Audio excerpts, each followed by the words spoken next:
요한복음 18장 38절로 19장 6절까지 말씀 우리 함께 봉독하시겠습니다.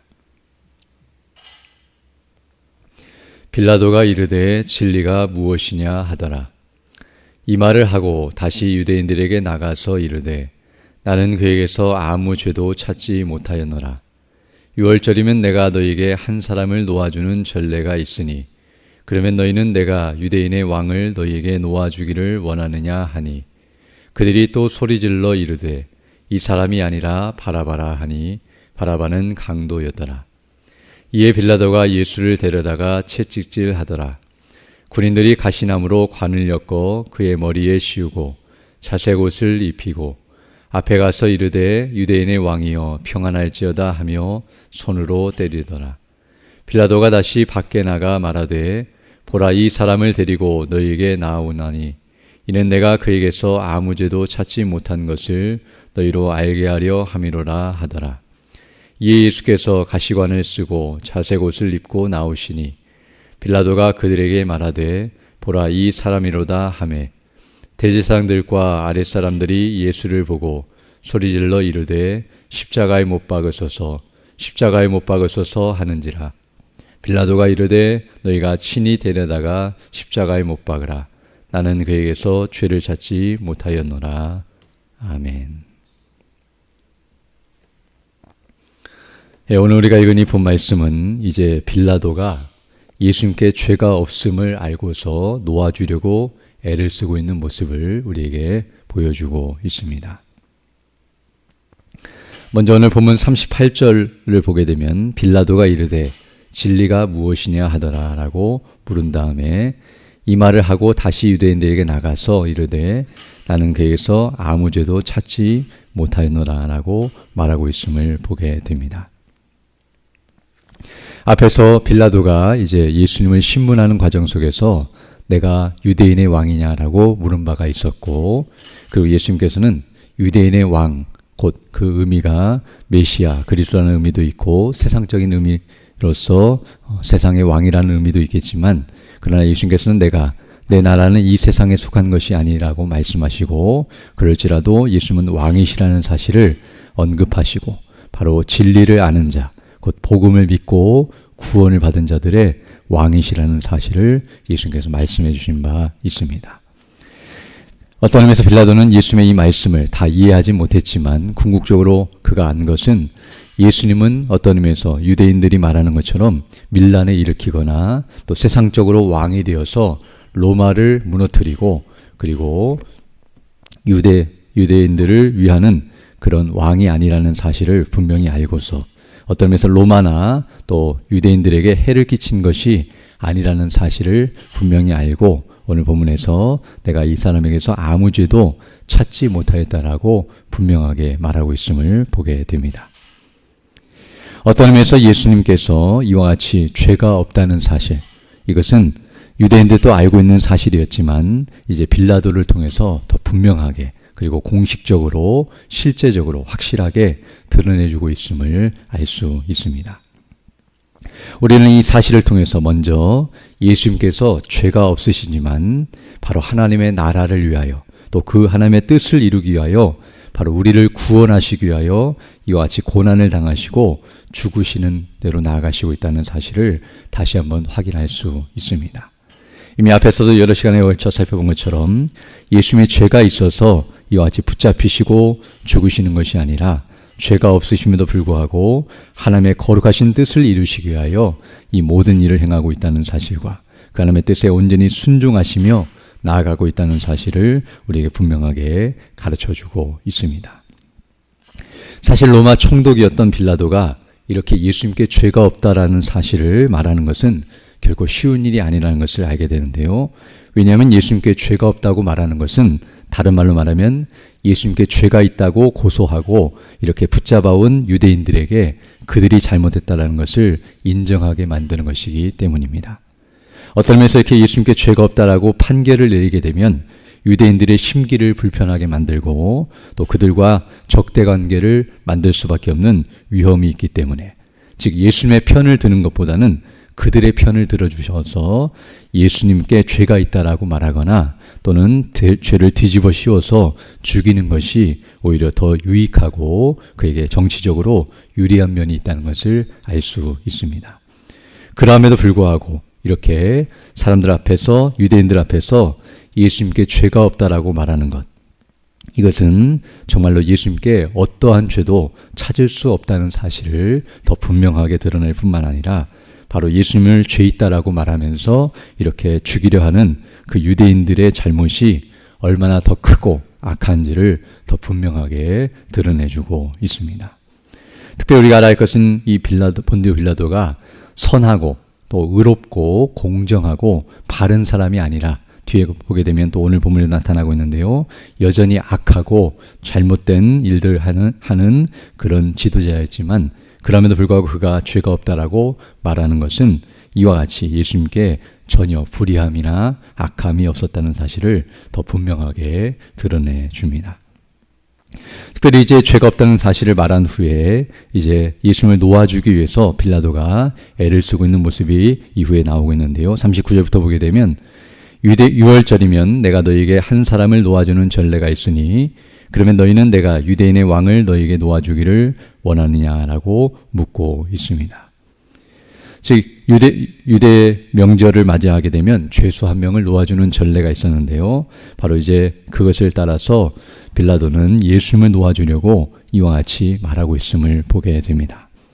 그러자 40절을 보게 되면 그들이 또 소리질러 이르되 이 사람이 아니라 바라바라 하니 바라바는 강도더라라고 말씀하므로 어떤 의미에서 이 바라바와 예수님을 놓고서 둘 중에 한 명을 놓아준다면 누구를 놓아주기를 원하냐라고 물었던 것으로 보여지는데요. 바로 이들이 바라바를 놓아주고 예수님을 놓지 않도록 이렇게 요청하고 있음을 보게 됩니다. 오히려 죄가 없다는 사실을 확인했음에도 불구하고 또 그것을 이렇게 증거했음에도 불구하고 유대인들은 더 반발하며 이와 같이 악을 행하고 있는 모습이 계속 나타나고 있습니다. 그러자 이제 19장 1절로 5절을 보게 되면 이제 빌라도가 예수님을 데려다가 채찍질을 하고 또 군병들에 의하여 희롱을 당하게 한 후에 유대인들 앞에 다시 내놓고 있는 모습이 나타나고 있습니다. 1절부터 보게 되면 이에 빌라도가 예수를 데려다가 채찍질하더라. 군인들이 가시나무로 관을 엮어 그의 머리에 씌우고 자색옷을 입히고 앞에 가서 이르되 유대인의 왕이여 평안할지어다 하며 손으로 때리더라라고 말씀해주고 있습니다. 빌라도에 의해서 이제 예수님이 채찍으로 고통을 당하시고 여러 가지 어려움을 당하신 후에 이제 군인들이 예수님의 유대인의 왕이라고 말했기 때문에 마치 왕은 왕관을 써야 하는 것처럼 가시나무로 왕관을 만들어서 머리에 씌우고 그리고 자색옷, 왕이 입는 붉은 옷과 같은 옷을 입혀주고 그리고 예수님 앞에 가서 네가 유대인의 왕이냐라고 말하면서 손으로 뺨을 때리는 모욕과 수치와 그리고 여러 가지 희롱을 하고 있는 악한 모습을 보이고 있습니다.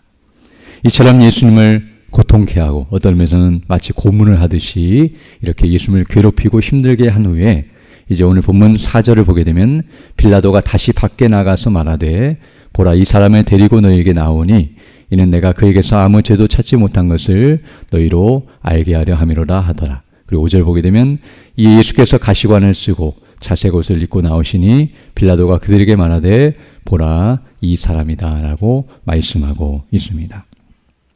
즉 어떤 의미에서 지금 빌라도는 예수님께 죄가 없다라고 말했지만 그러나 유대인들이 계속해서 그것을 인정치 않고 계속 사형 판결을 내려달라고 요청하자 이제 빌라도는 어떤 의미에서 그들에게 만족을 주기 위해서 즉 그들의 비위를 거스르지 아니하고 그리고 또 그들의 마음을 만족시키기 위해서 이와 같이 예수님께 죄가 없음에도 불구하고 채찍질을 하고 또 여러 가지 고문과 또 고통을 가하게 함으로써 그 유대인들을 만족시키는 일을 행하고 있었다는 사실을 우리에게 말해주고 있습니다. 어찌 보면 이런 일을 통해서 예수님을 위협함으로 말미암아 다시는 유대인들의 마음을 이렇게 불편하게 만들거나 이런 일을 행하지 못하도록 예수님을 위협하는 일도 감행할 뿐만 아니라 유대인들의 마음을 만족시킴으로써 자신이 원하는 것을 이루고자 하는 목적이었다는 것을 알 수 있습니다. 비록 죽이지는 않는다 할지라도 이와 같이 악을 행하고 또 이렇게 고통을 가함으로써 이제 나름대로 예수님을 풀어줄 그런 빌미를 제공하고 또 그런 시도를 하고 있다는 사실을 우리에게 말해주고 있습니다. 그러나 6절을 보게 되면 여전히 유대인들은 그 마음을 악하게 가지면서 끝까지 예수님을 죽일 것을 요청하고 있음을 보게 되는데요.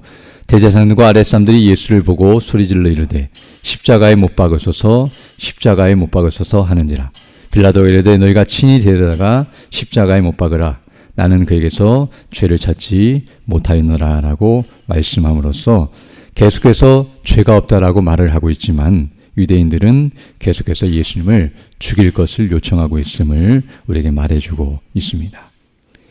오늘은 이 말씀을 통하여 다시 한번 예수님께는 어떠한 죄도 없다는 사실을 더 확실하게 확인할 뿐만 아니라 그러함에도 불구하고 예수님께 죄를 뒤집어 씌우고 또 예수님께 죄 있다 말하며 예수님을 죽이려 하는 그 유대인들의 악함이 얼마나 큰지를 우리에게 다시 한번 깨닫게 합니다.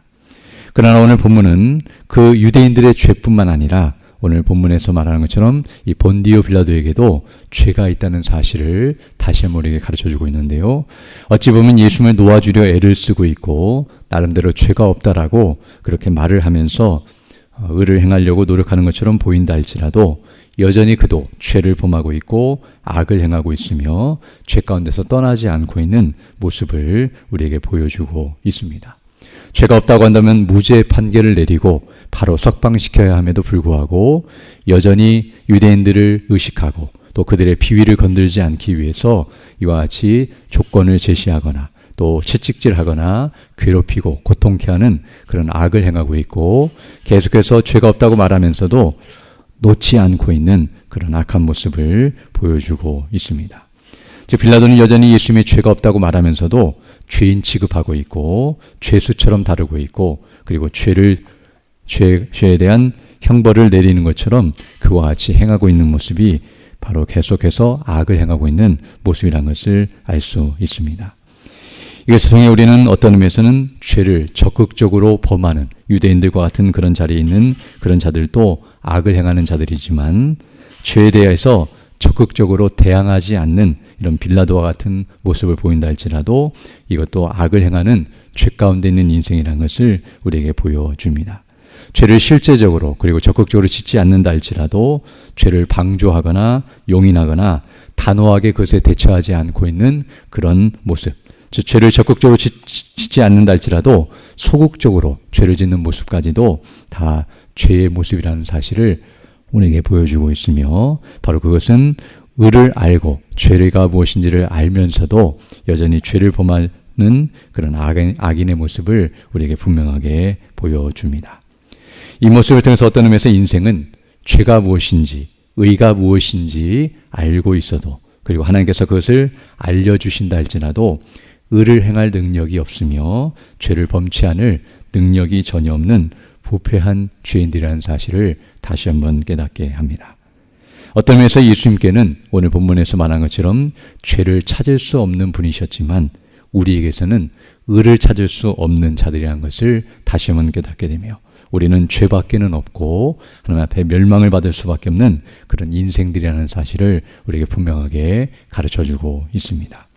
우리가 성경을 통해서 죄가 무엇인지를 알고 또 도덕적으로나 양심적으로 무엇이 옳고 그른지를 머리로 안다 할지라도 우리의 행함으로 우리가 실제로 살아가는 삶에 있어서 죄를 범하며 악을 행한다면 이와 같이 멸망받을 죄인들이며 또 그것을 아는 것은 아무런 의미가 없다는 사실을 우리에게 다시 한번 가르쳐주고 있습니다. 그러나 그러함에도 불구하고 예수님께서는 바로 우리의 죄를 대신하여 이 모든 일을 행하고 있다는 사실을 알게 되는데요. 바로 십자가에 못 박혀 죽으시는 그 일, 또 이런 모든 고난의 일련의 사건들을 다 당하시는 이유는 바로 우리 죄값을 담당하시고 우리를 그 죄 가운데서 구원하사 더 이상 그 죄를 범하며 악을 행하는 삶이 아니라 하나님의 뜻에 순종하며 의를 행하고 주께 영광 돌리는 삶을 살도록 우리를 변화시키시고 온전케 하시고 새 사람이 되도록 하시기 위한 목적이라는 사실을 우리에게 다시 한번 가르쳐주고 있습니다. 그럼 우리가 받은 바 구원의 은혜가 무엇인지를 다시 한번 주목하고 또 우리를 구원하신 그 목적과 의미가 무엇인지를 다시 한번 기억하면서 우리 이전의 삶이 아니라 좀 하나님께서 우리에게 원하시고 기뻐하시는 뜻이 무엇인지를 분별하면서 이와 같이 주님을 위해서 고난과 죽음을 각오하며 힘써 의를 행하는 대로 즉 하나님의 말씀에 순종하는 대로 나가는 자들이 되기를 위해 기도하고 성령의 능력을 힘입고 또 우리 주 예수 그리스도를 믿는 믿음 안에서 이를 바르게 잘 감당하며 나가는 그런 믿음의 삶이 되기를 간절히 소망합니다. 함께 기도드리겠습니다. 걸어가시고 자비로우신 아버지 하나님 감사를 드립니다. 오늘도 우리에게 생명과 호흡을 주시고 또 하루를 살아갈 수 있는 은혜와 능력을 허락해 주시며 또 이렇게 말씀을 통하여 주의 뜻이 무엇인지를 분별하고 그 뜻을 따라 살아갈 수 있는 복된 한 날을 우리에게 허락해 주심을 인하여 감사를 드립니다. 이 시간 우리에게 주신 바 그 은혜와 영광이 무엇인지를 다시 한번 주목하고 기억할 수 있도록 인도하여 주셔서 주님이 원하시고 기뻐하신 뜻을 따라 믿음으로 순종하며 주의 이름을 높이고 영원롭게 하며 맡기신 사명을 바르게 잘 감당하며 나갈 수 있도록 은혜의 은혜를 더하여 주옵소서. 특별히 연약한 요는 주 백성들 일일이 기억해 주시고 그 마음과 그 상한 심령을 위로하여 주시며 또 치료해 주시고 회복해 주셔서 정말 강건한 모습으로 주의 일에 힘쓰는 믿음 사람들 다 될 수 있도록 은혜를 덧입혀 주시며 우리 모두가 정말 깨지기 쉽고 상하기 쉬운 지글과 같은 존재들이오니 주여 늘 능력으로 붙드시고 은혜를 덧입혀 주셔서 주의 나라와 영광을 위해 온전히 헌신하며 수고하며 믿음으로 살아가기에 부족함이 없도록 필요한 모든 은혜로 함께해 주옵소서. 또 이 시간 기도할 때 주의 성령께서 함께하사 믿음으로 주의 뜻을 간구하는 귀한 시간 되게 하시고 기도한 대로 살아갈 수 있는 복된 나날이 될 수 있도록 은총을 더하여 주옵소서. 우리 구주 예수님 이름으로 기도드립니다. 아멘. 하늘에 계신 우리 아버지, 아버지의 이름을 거룩하게 하시며 아버지의 나라가 오게 하시며 아버지의 뜻이 하늘에서와 같이 땅에서도 이루어지게 하소서. 오늘 우리에게 일용할 양식을 주시고 우리가 우리에게 잘못한 사람을 용서하여 준 것 같이 우리 죄를 용서하여 주시고 우리를 시험에 빠지지 않게 하시고 악에서 구하소서. 나라와 권능과 영광이 영원히 아버지의 것입니다. 아멘.